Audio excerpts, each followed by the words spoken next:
Сәлем достар, сіздермен мен Абзал Дәулетов. Бүгінгі біздің кезекті шолуымыз 4% жеңілдетілген автонесиеге байланысты. Өздеріңіз білетіндей 16 мамырдан бастап жеңілдетілген автонесиеге өтініштер қабылдау басталды.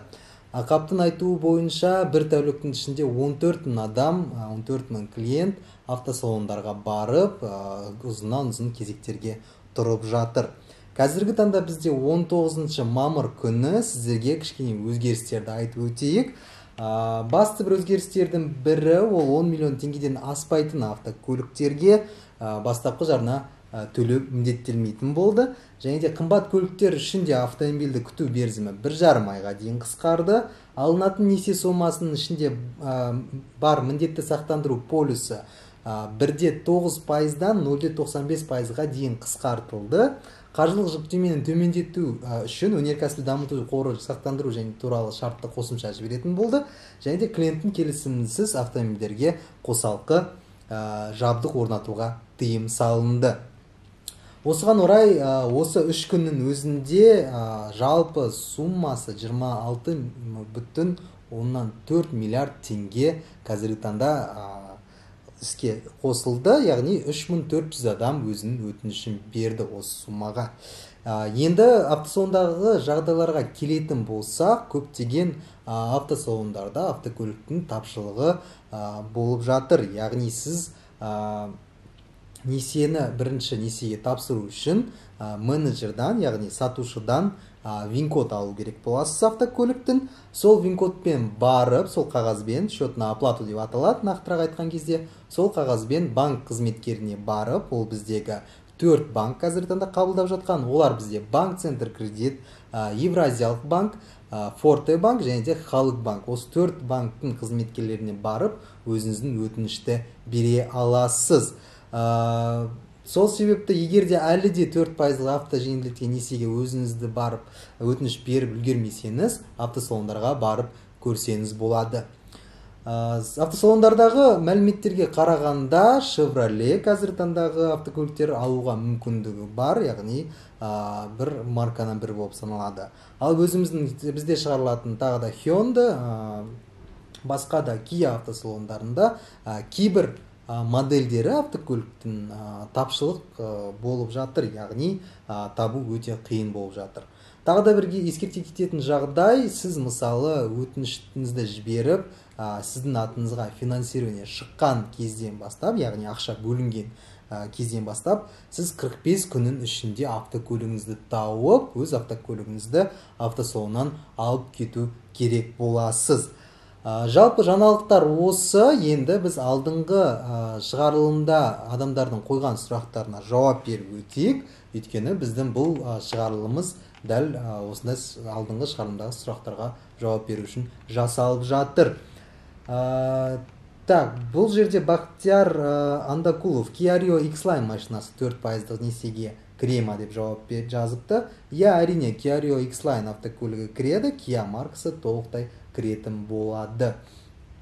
Тағы да бір сұрақтың бірі, ассалаумалейкум бауырым, Айдын Кабылов, 13.690.000 тұратын Hyundai Sonata автокөлігі 4%-ға кіреді ма деп сұрақ қойыпты. Айдын мырза, қараңыз, егерде шарты бойынша несиенің суммасы 10 миллионнан аспау керек, яғни 3.690.000 теңгені бастапқы жарнаға құю керек боласыз. 10 миллион теңгені 7 жылға бөлген кезде айына 136 мың теңгеден сізге шығатын болады.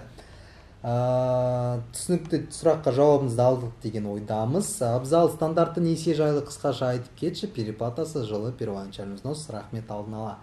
Асылхан Жақсылықов, стандартты автонесие бойынша сіз салонға барып толық мәлімет біле аласыз. Әр автосалонның, әр банктың проценті әр түрлі болып келеді.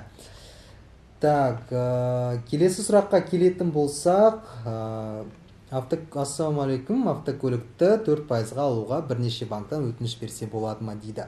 Әрине болады, бірақ бір банктан бергеннен кейін ол банк сізге егер одобрение берсе, яғни мақұлдаса сіздің өтінішіңізді, сол банкпен автокөлігіңізді алған дұрыс, өйткені келесі банктардан сізге бермей қоюы мүмкін. Тағы да келетін болсақ, Бағалары автокөліктің қымбаттап кетті, ол бұған дейін көтерілген, өйткені бүкіл политикалық жағдайларға байланысты әлемде болып жатқан автокөлік бағалары кішкене қымбаттап кетті. Жалпы тағы да көп адамдардың сұрақтары ол страхование каска деп жатыр, яғни автокөлікті 7 жылға дейін страховать ету мәселесі бойынша ақшаны басында құю керек деп жатыр. Жаңа шарттарға бойынша кеше шыққан 0.95-ке көбейтесіз. Мысал ретінде сіздерге айтып берейін. Егер сіз Кобальт автокөлігін алып жатсаңыз, толық жиынтықта 6.490.000 теңгеге бастапқы жарнасыз, сізге айына 85.000 теңгедей, 88.000 теңгедей айына төлеу керек болады. 7 жыл ішінде ешқандай бастапқы жарнасыз, бірақ сіз 7 жыл бойы төлейтін страхование каска сақтандыру полисін төлеу керек боласыз. Яғни 6.490.000 теңгенізді 0.95-ке көбейтеміз. Сол кезде сізге бір жылға шығатын төлеміңіз 6.490.000 көбейтеміз 0.95. Сонда бір жылға шығатын төлеміңіз страхование каска сақтандыру полисі бойынша 61.655 теңге болады. Яғни осыны 7 жылға көбейтсек, біз 431.585 теңге бірден бір төлеу керек деп жатыр. Яғни бұл дегеніміз 7 жыл бойы сіздің автокөлігіңіз толықтай сақтандыруда болады. Яғни кез келген ДТП болса, немесе бір ағаш құлап кетсе автокөлігіңізге, басқа да жағдайлар болған кезде сіздің автокөлігіңіздің несиесі сақтандырылып тұрады. Яғни несие суммасы сақтандыруда болады. Жалпы осы қазіргі таңдағы айтайын деген сіздерге жаңалықтарымыз.